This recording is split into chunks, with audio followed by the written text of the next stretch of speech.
छठ व्रत का इतिहास अत्यंत प्राचीन और पौराणिक मान्यताओं से जुड़ा हुआ है।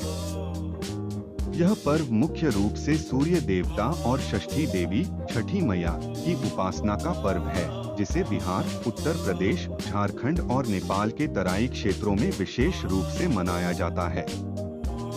छठ पर्व की उत्पत्ति को लेकर कई पौराणिक कथाएं प्रचलित हैं, जो इस पर्व की महत्ता और इतिहास को उजागर करती हैं। छठ व्रत की पौराणिक कथाएं। 1. राजा प्रियंवद और षष्ठी देवी की कथा। एक कथा के अनुसार राजा प्रियंवद को संतान सुख नहीं मिल रहा था। उन्होंने महर्षि कश्यप से संतान प्राप्ति के उपाय पूछे। महर्षि ने उन्हें षष्ठी देवी की पूजा और व्रत करने की सलाह दी। राजा ने उनकी सलाह का पालन किया और षष्ठी देवी की आराधना की, जिसके फलस्वरूप उन्हें संतान सुख प्राप्त हुआ। इस प्रकार छठ व्रत का आरंभ माना जाता है। 2. द्रौपदी और पांडवों की कथा। महाभारत काल में जब पांडव अपना राज्य खो चुके थे और कठिन परिस्थितियों का सामना कर रहे थे, तब द्रौपदी ने पांडवों की समृद्धि और राज्य की पुनः प्राप्ति के लिए छठ व्रत का पालन किया। ऐसा माना जाता है कि सूर्य देवता की कृपा से पांडवों को राज्य और सुख समृद्धि की प्राप्ति हुई। 3. सूर्य देवता और कर्ण की कथा। महाभारत के महान योद्धा कर्ण, जो सूर्य देवता के पुत्र माने जाते हैं, प्रतिदिन सूर्य की उपासना करते थे। वे नित्य स्नान करके सूर्य को जल अर्पण करते थे।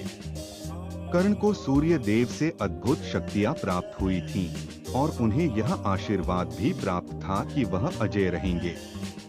उनकी भक्ति और श्रद्धा को भी छठ पर्व के साथ जोड़ा जाता है। 4. षष्ठी देवी का प्राकट्य।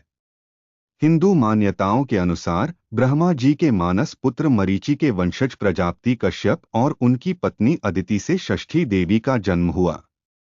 उन्हें संतान प्राप्ति, संतान की रक्षा और संतान की दीर्घायु के लिए पूजनीय माना गया है। षष्ठी देवी की कृपा पाने के लिए महिलाएं विशेष रूप से इस व्रत का पालन करती हैं।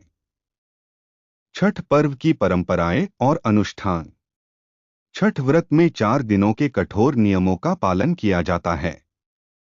1. नहाय खाए। पहले दिन व्रती गंगा या किसी पवित्र नदी में स्नान करके शुद्ध भोजन ग्रहण करते हैं। 2. खरना। दूसरे दिन व्रती दिन भर उपवास रखकर शाम को विशेष प्रसाद बनाते हैं और उसे ग्रहण करते हैं। 3. संध्या अर्घ्य। तीसरे दिन व्रती निर्जल उपवास रखते हैं और डूबते सूर्य को अर्घ्य अर्पित करते हैं। 4. उषा अर्घ्य। चौथे दिन व्रती उगते सूर्य को अर्घ्य अर्पण करके व्रत का पारण करते हैं।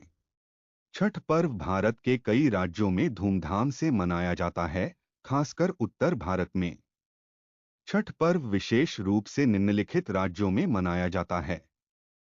1. बिहार। छठ पर्व का मुख्य केंद्र है और यहाँ इसे बहुत ही श्रद्धा और आस्था के साथ मनाया जाता है। 2. उत्तर प्रदेश। विशेषकर पूर्वांचल क्षेत्र में छठ पर्व का खास महत्व है। 3. झारखंड। यहाँ भी बिहार की तरह छठ पर्व बड़े पैमाने पर मनाया जाता है। 4. पश्चिम बंगाल। यहाँ के कुछ इलाकों, खासकर बिहार और उत्तर प्रदेश से आए प्रवासियों के क्षेत्रों में यह पर्व मनाया जाता है। 5. दिल्ली। यहाँ भी बिहार और उत्तर प्रदेश के लोग छठ पर्व धूमधाम से मनाते हैं। 6. मध्य प्रदेश। बिहार और उत्तर प्रदेश से आए प्रवासी लोग इसे यहाँ भी मनाते हैं। 7. महाराष्ट्र। मुंबई में उत्तर भारतीय समुदाय इसे बड़े पैमाने पर मनाता है।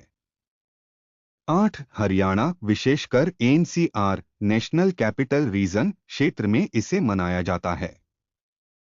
9. राजस्थान। जयपुर, कोटा जैसे शहरों में भी उत्तर भारतीय लोग छठ पर्व मनाते हैं। इसके अलावा अन्य राज्यों और देशों में भी जहां बिहार और उत्तर प्रदेश के लोग बसे हैं, वहां भी छठ पर्व का आयोजन किया जाता है।